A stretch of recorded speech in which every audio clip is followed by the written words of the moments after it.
শুরু করছি আজকের গল্প শিবরাম চক্রবর্তীর লেখা গোবর্ধনের প্রাপ্তিযোগ।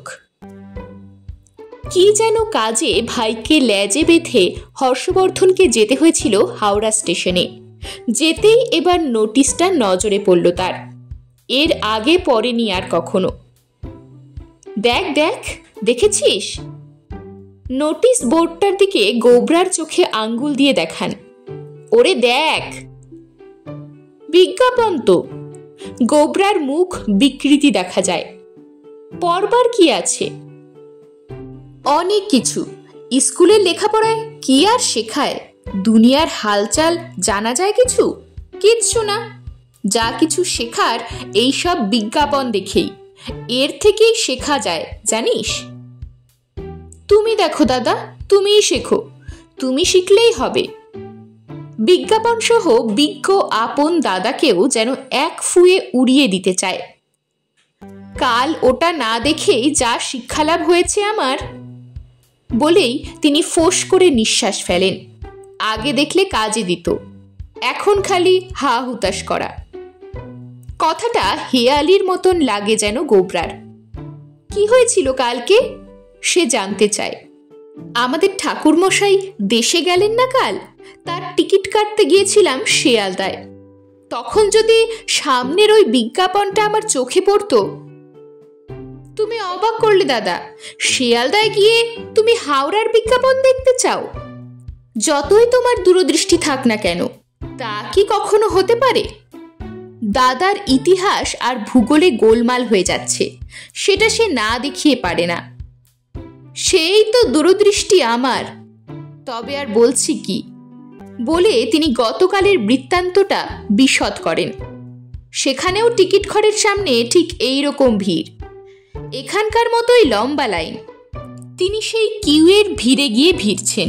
একটা লোক এগিয়ে গেল অযাচিতই, এসে বলল, আপনি মোটা মানুষ, এর ভেতরে গিয়ে কষ্ট করবেন কেন?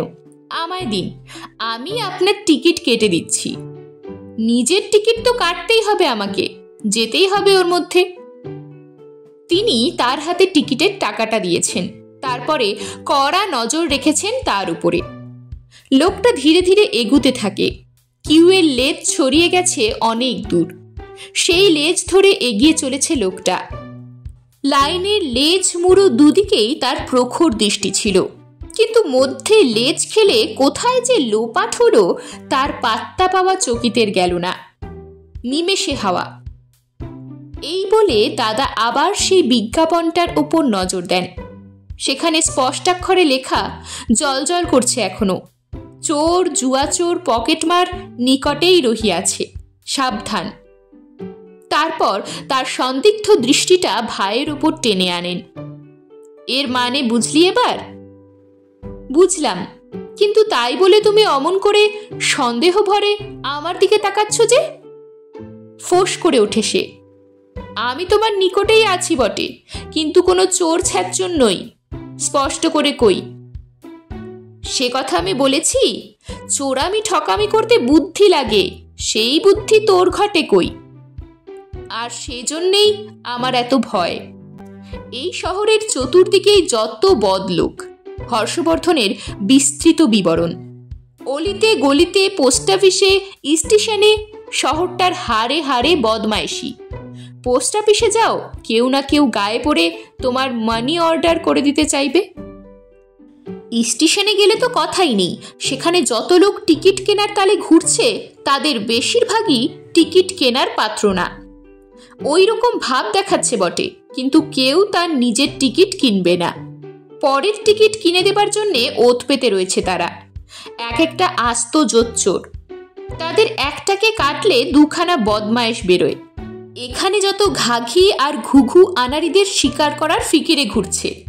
আমি দেখে, এমনকি না দেখেই এখন থেকেই বলে দিতে পারি, এখন থেকে সাবধান। বলে হর্ষবর্ধন মুখখানা এমন ধারা করেন যে তাকে বিমর্ষবর্ধন বলে গোবরার ভ্রম হয়। তুমি কিছু ভেবো না দাদা, কেউ আমাকে ঠকাতে পারবে না। আমিও বড় সহজ পাত্র নই। ভাই দাদাকে ভরসা দিতে চায়। হ্যাঁ, পারবে না তোর দাদাকে। দাদার দাদা ঠাকুরদাকে পেলে ওরা ঠকিয়ে ছাড়বে। তোর আমার চেয়ে বড় বড় ওস্তাদকে ওরা ঘায়েল করেছে, চড়িয়ে নিয়ে বেড়াচ্ছে, তাই করে বেঁচে রয়েছে ওরা, পারবে না। পারতপক্ষে ওরা কত রকম পারে তার কতগুলো দৃষ্টান্ত তিনি এনে খাড়া করেন। তারপরে কেমন করে চকচকে পেতলকে সোনা চালাতে আসে, রাস্তায় কুড়িয়ে অমন সোনাদানা কত রাস্তায় বিলিয়ে দিতে চায়, 10 টাকার নোটকে চোখের ওপর ডবল করে দেখিয়ে দেয়, 3খানা তাস ফুটপাতে বিছিয়ে কত রকমের কেরামতি করে। সেই কেরামতুল্লাদের কত রকমের রোমাঞ্চকর কাণ্ড কারখানা তিনি কাহিনী পরম্পরায় বর্ণনা করে যান, এক বর্ণও যার নাকি মিথ্যে নয়। মাও বলেছিল আমায়, গোবরা জানায়, যাসনে কলকাতায়, সেখানে ধরে নিয়ে আসে, এখানেই নিয়ে আসে আমাদেরই আসামে, এনে আসামের চা বাগানে চালিয়ে দেয় নাকি অচল টাকার মতন। তোর মা তো সব জানে, আমার কথা শোন। মার কথার উপর তিনি নিজের কথা পারেন।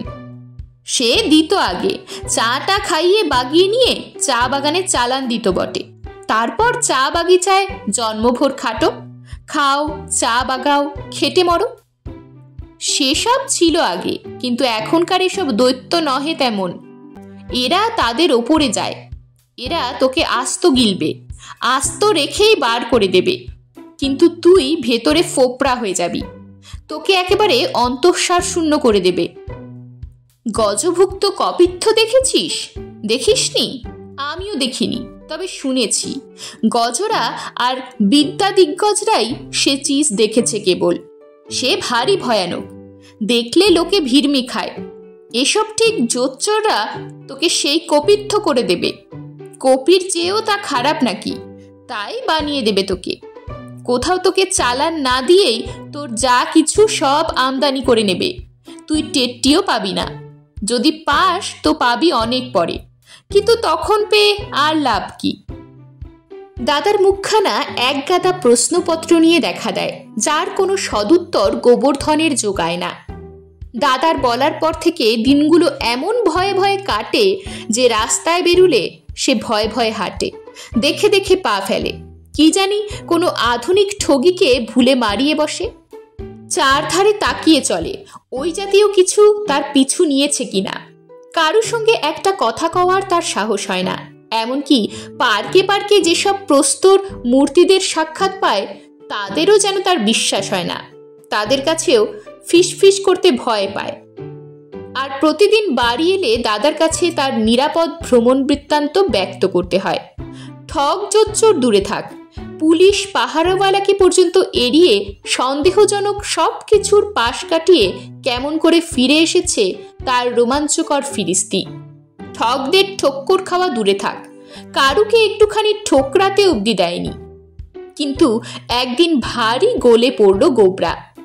বেড়াতে বেরিয়ে ফেরার পথে মোড় ভুল করে গুলিয়ে ফেলল রাস্তা। কাউকে ডেকে জিজ্ঞেস করে যে পথের নিশানা জেনে নেবে সে ভরসা তার হয় না। সে পথ হারিয়েছে, কেউ টের পেলে আর রক্ষে নেই। মা বলেছে চা বাগানের কথা, আর দাদা বলেছে টাকা বাগানোর ব্যাপার। দুটো কথাই বলতে গেলে এক কথা, সমান ভয়াবহ। বানানের সামান্য হেরফের মাত্র, তা বানানের এই তারতম্যে বানানো কোনো ব্যতিক্রম হবে না। বেচারি গোবরাকে বোকা বানিয়ে ছাড়বে যে পথেই যাও। সারা বিকেলটাই সে এ পথে ও পথে ঘুরে কাটালো, নিজের পথের কোনো কিনারা পেল না। হঠাৎ তার খটকা লাগলো, কেমন কে যেন তার পিছু নিয়েছে। পেছন ফিরে দেখলো তাকিয়ে, তাই তো অনেকক্ষণ থেকেই তো ওই লোকটা তার আনাচে কানাচে ঘুরঘুর করছে, কিছু যেন তাকে বলতে চায়। আর যায় কোথায়, দেখেই হয়ে গেছে গোবরার। তারপর যতই সে তার নজর এড়াতে চায়, এদিকে যায় ওদিকে যায়, দিকবিদিকে কেটে পড়ে, ততই যেন লোকটাকে আরো আরো দেখতে পায়। কি সর্বনাশ! গোবর্ধন টক করে একটা মেঠাইয়ের দোকানে ঢুকে পড়ে। ঠন করে একটা টাকা ফেলে দিয়ে এক ঠোঙা জিলিপি নিয়ে সামনের টেবিলে গিয়ে চিবুতে বসে যায়। ও মা, লোকটাও তার খানিক পরেই ঢুকেছে এসে সেখানে, আরেক ঠোঙা সিঙ্গারা কচুরি নিয়ে বসে গেছে তার সামনে। ঠগ জুয়াচোর গাঁট কাটার নিকটেই আছে, সাবধান। বিজ্ঞাপনের কথাটা দাদার সাবধান বাণী মিথ্যে না। ফাঁক পেলেই লোকটা এখন তার পকেট মারবে, যার পরনাই হালকা করে দেবে তাকে। আধা বয়সী লোকটা কেমন তর যেন গোবর্ধনের সামনে বসে চায়ের পেয়ালায় চুমুক মারে আর অর্ধবিস্মিত চোখে তার দিকে তাকাতে থাকে, যেন এমন আহামরি এর আগে সে কখনো দেখেনি জীবনে। এমন অস্বস্তি লাগে গোবরার, উসখুস করতে থাকে। আপনার মুখ যেন খুব চেনা চেনা ঠেকছে আমার, কোথাও যেন দেখেছি আপনাকে এর আগে। কথা পারে লোকটা। বলেই দুম করে উঠে পড়ে গোবরা, এক ছুটে বেরিয়ে পড়ে দোকান থেকে। বলতে বলতে যায় মনে মনেই, আমার মুখ আগে দেখেছো বলছো তুমি, কিন্তু তোমার ওই পোড়া মুখ আমি এই জন্মে দেখিনি, কিন্তু না দেখেও চিনতে পেরেছি তোমাকে। তুমি হচ্ছ একটি আস্ত, তুমি যাই হও, আর বেশি চেনাচেনির কাজ নেই। হারে হারে আর চিনতে চাইনি তোমায়। নমস্কার। নমস্কার জানিয়ে সে দূরে সরে যেতে চায়, কিন্তু আশ্চর্য, লোকটা তার অদূরেই থাকে, ছায়ার মতন তাকে অনুসরণ করে। গোবরা নিরুপায় হয়ে একটা পার্কের চারধারে 3 চক্কর মেরে ভেতরে ঢুকে একটা বেঞ্চির উপরে বসে পড়ে। লোকটিও তার পাশে এসে বসে, সেই বেঞ্চেই। এত ভিড়ের মধ্যে সেধিয়ে এত করে সে হারিয়ে যেতে চেষ্টা করছে, তবুও লোকটার দৃষ্টি এড়ানো যায় না। বৃথা আর দুশ্চেষ্টা না করে অসহায়ের মতো সেই বেঞ্চিতেই জড়সড় হয়ে সভয়ে সে বসে থাকে। কি করবে বলেই না সে গাঢ় স্বরে ব্যক্ত করে, আপনাকে আমি চিনতে ভুল করিনি ছোটবাবু। আপনি মিত্তির বাড়ির ছেলে। কলকাতায় কে না আপনাকে চেনে, দেখবা মাত্রই চিনতে পেরেছি। ও বাবা, লোকটি যে নিতান্তই শত্রুপক্ষের তা বুঝতে আর বিলম্ব হয় না। স্বর্গীয় দিগম্বর মিত্তিরের ছেলে আপনি, চিনেছি আপনাকে। গোবরা চুপ করে থাকে। আপনি সম্বোধনে সে একটু খুশি হলেও আপনি সম্বন্ধটা তার ভালো লাগে না। এতক্ষণ পরে তাই তো ভাবছিলাম, কেন এমন চেনা চেনা ঠেকছে আপনাকে। চিনতে পারলাম এতক্ষণে। আপনাদের সে রাস্তায় সেদিন গেছি, তখনই তো দেখেছি আপনাকে। বেশি দিনের কথা তো নয়। গোবর্ধন তার প্রতিবাদে কেবল না না আওড়াতে পারে কোনো রকমে, কিন্তু লোকটা তার না কারকে আমল না দিয়ে আরো নানান কথা কইতে থাকে। আমার প্রস্তাবটা কি আপনি এর মধ্যে বিবেচনা করে দেখেছেন? আপনার বেলতলার বাড়িটা আমি কিনতে চেয়েছিলাম। আপনি বলেছিলেন ভেবে চিনতে পরে আমায় জানাবেন। আশা করি এখন আর আপনার কোনো অমত নেই। গোবর্ধন বলতে যায়, কিন্তু আমি তো মশাই উক্ত চন্দ্রবিন্দু দিগম্বরের কোনো দিগন্তেই যে সে নই। এই কথাটাই বলতে চেয়েছিল গোবরা, এবং সুবিধে পেলে। ন্যাড়া নয় যে তাকে বেলতলায় যেতেই হবে পৈতৃক বাড়ির কেনা বেচায়। নিতান্তই এই কথাটাও সে জানাতো হয়তো, কিন্তু কোনো কথাই সে কইতে পারল না। সে সুযোগই তাকে দিলেন না ভদ্রলোক। কোনো কথা কানে না তুলে বলেই চললেন তিনি, না, আপনার কোনো আপত্তি আমি শুনবো না। এক্ষুনি কথাটার একটা নিষ্পত্তি আমি চাই। এই নিন 500 টাকা, ধরুন আমার বায়না স্বরূপ, এটাই আপাতত দিচ্ছি। না না, হাত নাড়লে হবে না। কোনো কথা শুনছি না আপনার। বাড়িটার উপর ভারী ঝোঁক আমার গিন্নির, বুঝেছেন? আর অমত করবেন না দোহাই।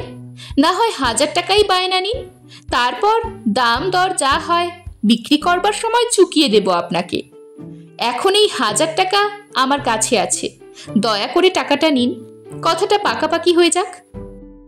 এই বলে ভদ্রলোক কোনো ওজোর না শুনে জোর করে 1 টাকা নোট গোবর্ধনের হাতে গুজে দিয়ে, পাছে দিগম্বর তনয় মদ বদলে না ফেলে সেই ভয়ে তক্ষুনি সেখান থেকে এক ছুটে পার্কের গেট দিয়ে বেরিয়ে হাওয়া হয়ে যায়। গোবরা হা করে বসে থাকে।